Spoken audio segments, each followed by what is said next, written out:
Como é que foi a sua madrugada e início de manhã? Olha, em primeiro lugar, eu voltei de Brasília ontem e passei no Palácio, fiquei, eu acho, até meia-noite e pouco lá. Depois voltei para casa, fiquei com a esposa aqui e, bom, se às 3:30, quase 4 horas, vieram buscar a assinatura de um requerimento, porque o regimento interno impõe para determinadas situações, quando se trata de proposta de emenda constitucional, que o governador é que tem que assinar, então não tem problema nenhum. O senhor foi acionado, essa parte que a gente estava acompanhando pela TV Assembleia, o senhor foi acionado 3:30 da manhã, essa parte eu não tinha. 3:30 da manhã, o senhor teve que assinar aquele pedido de retirada de projetos das estradas? Uma proposta de emenda constitucional. Diz que só o governador é que pode retirar. Não tinha essa informação. Governador, qual é o saldo? Até isso acontece. No meu tempo era um pouco mais fácil, sabe? E como eu fui deputado durante 20 anos, as questões eram menos burocráticas, eram mais facilitadas, as decisões eram feitas mas agora também a cautela nunca fez mal, né? Ninguém é do rito legislativo, é dessa maneira mesmo, tudo bem, um dia será diferente. Governador, qual é a sua avaliação a respeito do que aconteceu na Assembleia? 31 projetos apresentados pelo governo, 27 passaram, vocês retiraram de pauta 4 projetos. O mais importante era realmente a lei de responsabilidade fiscal, a lei de responsabilidade estadual? Eu acho que todos eles são importantes. Né? Esse, por exemplo, ouvi muitas interpretações, escutei outras análises, vi observações, não quero repor nada, mas é bom que se destaque de tudo que foi aprovado, mais da metade, e uma grande parte deles já estavam na Assembleia desde o mês de abril, maio, por aí. Eu me lembro de alguns que eram do dia 8 de abril, e outros que ainda vão continuar tramitando na Assembleia Legislativa, porque também não foram incluídos na convocação extraordinária. Eu acho que a discussão e o debate, que precisa evidentemente sempre existir, porque é uma norma,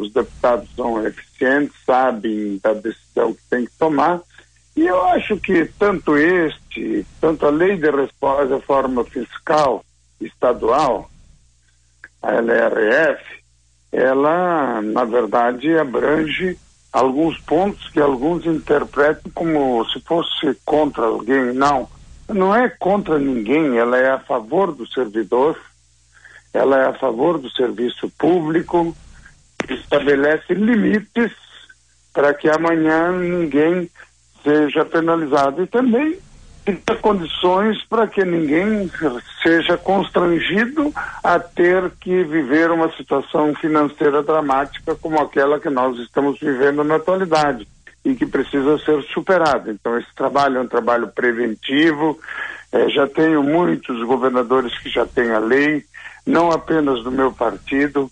como do próprio PT, do PSB, do PP, do PDT, inclusive, que olham para isso como uma grande possibilidade, vamos dizer, de apresentar esse mecanismo de defesa do próprio Estado, de ter regularidade, e ninguém vai perder com isso, e todo mundo vai ganhar, e eu acho que isso é aquilo que eu sempre falo, Felipe, dizendo que são sementes que você tem que plantar para o futuro.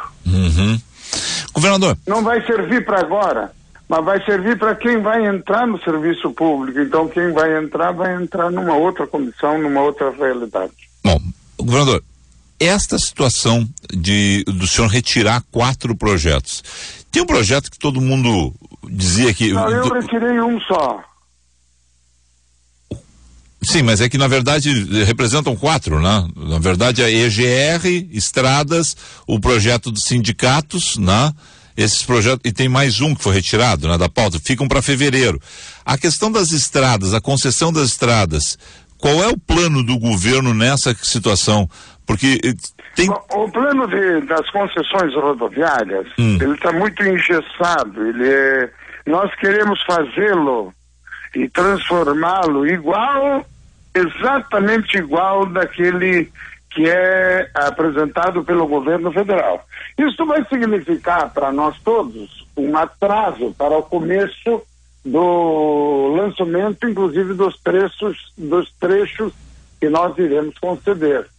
Mas ele é idêntico, ele é muito semelhante, se não for quase que completamente igual do processo que o governo federal já fez e que está apresentando para manifestação de interesse para o próximo ano, a União Concessão de Rodovias Federais, e que nós, inclusive, estamos conversando muito, tanto com o ex-ministro do Planejamento, hoje ministro da Fazenda, com quem estive conversando ontem, mas também com a ANTT, a Agência Nacional de Transportes Terrestres, e ainda com o Ministério dos Transportes. Nossos técnicos aqui do DAER, da IGR, das assessorias, das consultorias, todos eles estamos trabalhando conjunto para fazer a ligação de que esse processo possa ser o mais acoplado possível entre as rodovias federais e estaduais, especialmente no que concerne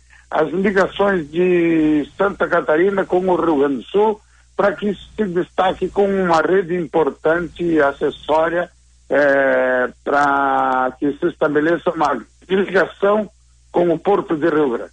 Esse debate inclui o tempo do pedágio, o tempo de duração dos contratos, porque o grande debate... Não chega nessas particularidades.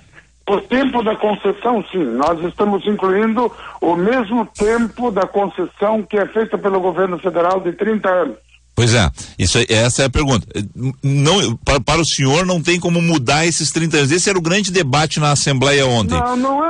Não há condições de mudar esse debate. Já é um consenso entre nós, que em outras ocasiões, quando foi feito, o tempo foi muito reduzido e as dificuldades foram muitas, e deu no que deu hoje.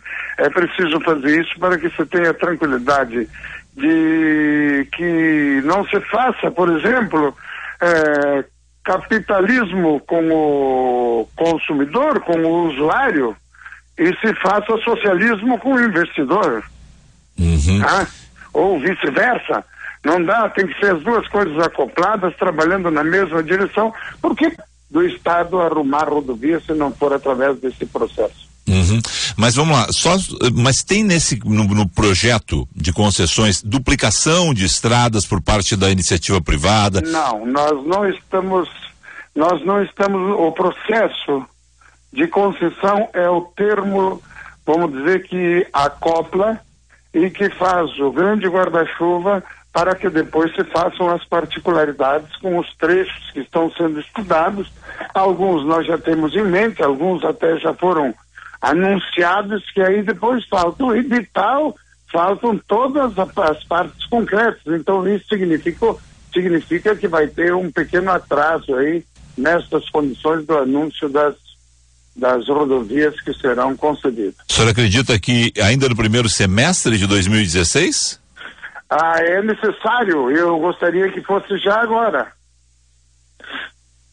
Mas não tem previsão. Fevereiro é a votação. Não, a gente tem que ter condescendência, temos que ter respeito ao legislativo, o papel que ele cumpre. Eu acho que o líder do governo, Alexandre Postal, o presidente da Assembleia, os líderes de todos os partidos, todos os deputados, acho que fizeram um belo trabalho ao longo desse ano.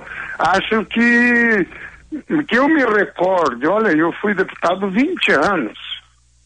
E acho que foram apresentadas muitas modificações e muitas alterações. E tinha gente que interpretava aqui, acolá, mas não tem projeto, não tem ideia, não tem comissão, está muito demorado. Mas o processo é assim mesmo, vamos fazendo aquilo que a gente pode e a gente sempre diz, vamos tocando para frente que a vida continua. Governador, deixa eu aproveitar então perguntar sobre a reunião de ontem dos 10 governadores com o ministro Nelson Barbosa. O senhor saiu de lá convicto que há possibilidade de dívidas, há uma promessa de regulamentação né? E mudança. Mas uma coisa é a promessa, outra coisa é o fato. O senhor sai de lá convicto, desta vez o governo assina em fevereiro a mudança no indexador, o cálculo da dívida vai mudar para o futuro?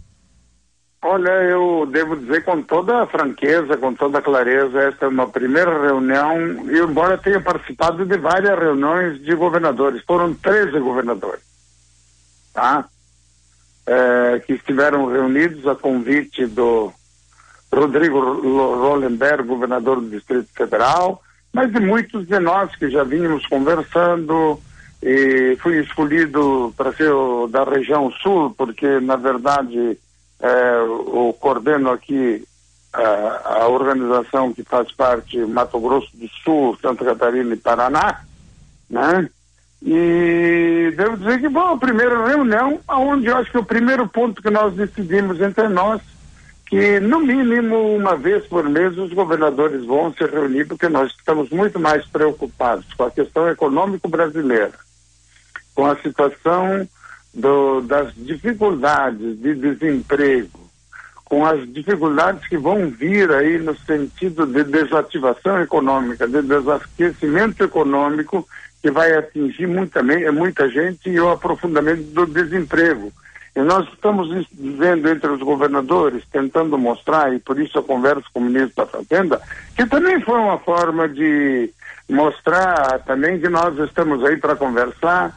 E o ministro Nelson Barbosa foi muito ciente, embora ele tivesse as dificuldades, mas ficou uma hora conosco, foi muito positivo, conversa franca, conversa aberta, e começar, evidentemente, vamos nos constituir em trabalho permanente, para a gente sentar na mesa, porque nós achamos que se as partes não estiverem juntos, que são os estados e os municípios também, porque eles também têm a sua pauta, e a União, as partes separadamente não são nada, e nem a União vai sair do lugar que está se não tiver um mínimo de aparecimento das questões de infraestrutura, de recursos, renegociação da dívida, trabalho conjunto, enfrentar as questões de saúde, de segurança, de educação que foram levantadas, mas tudo dentro do princípio federalista, do princípio, vamos dizer, das coisas bem altas,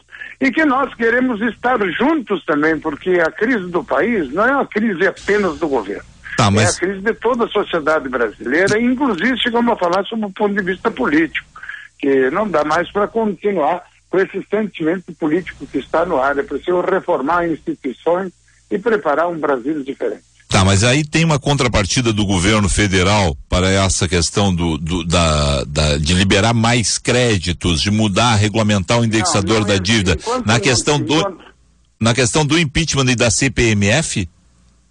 Não foi tratado esse assunto.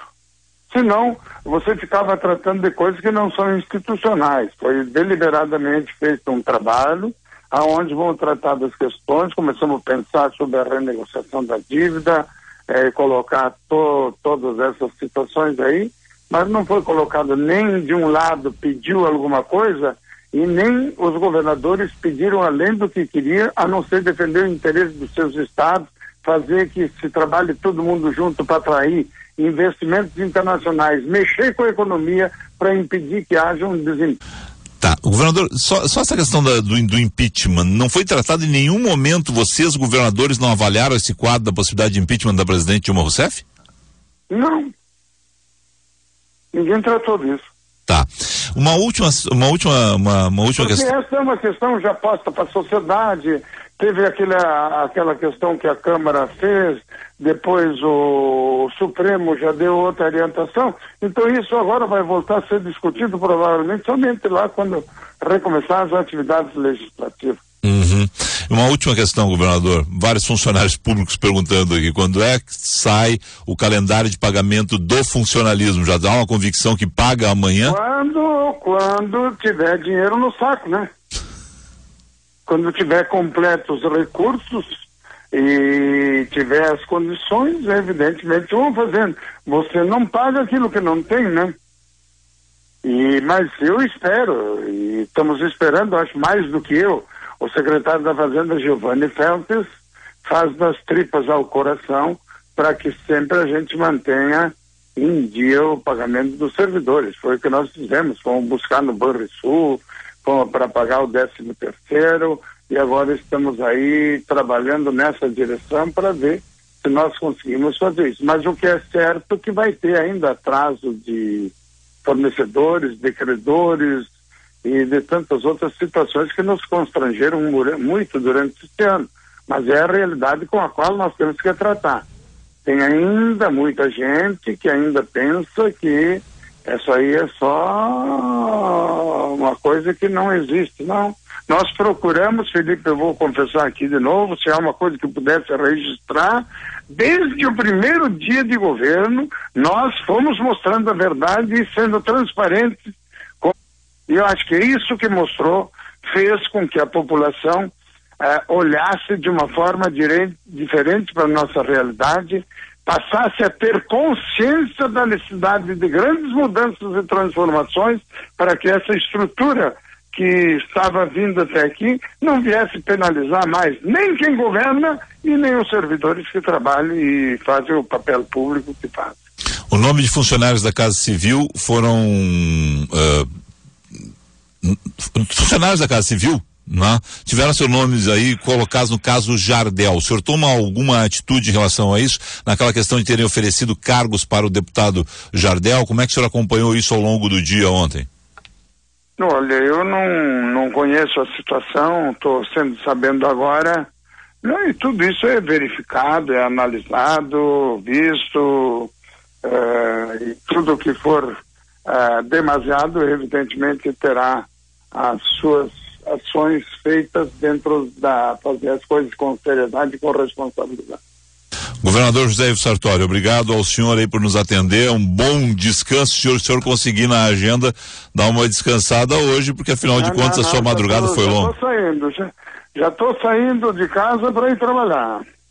Tá bem, obrigado ao senhor.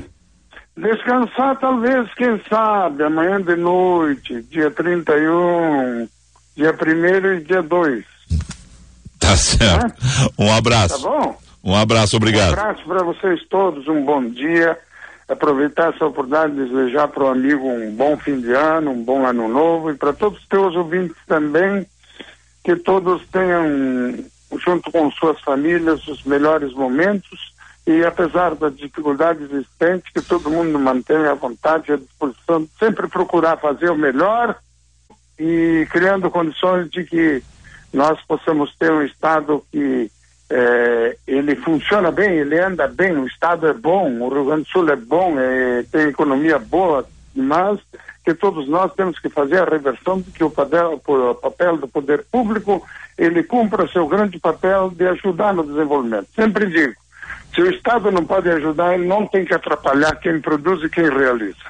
Obrigado ao senhor, um bom dia de trabalho. Bom dia, abraço.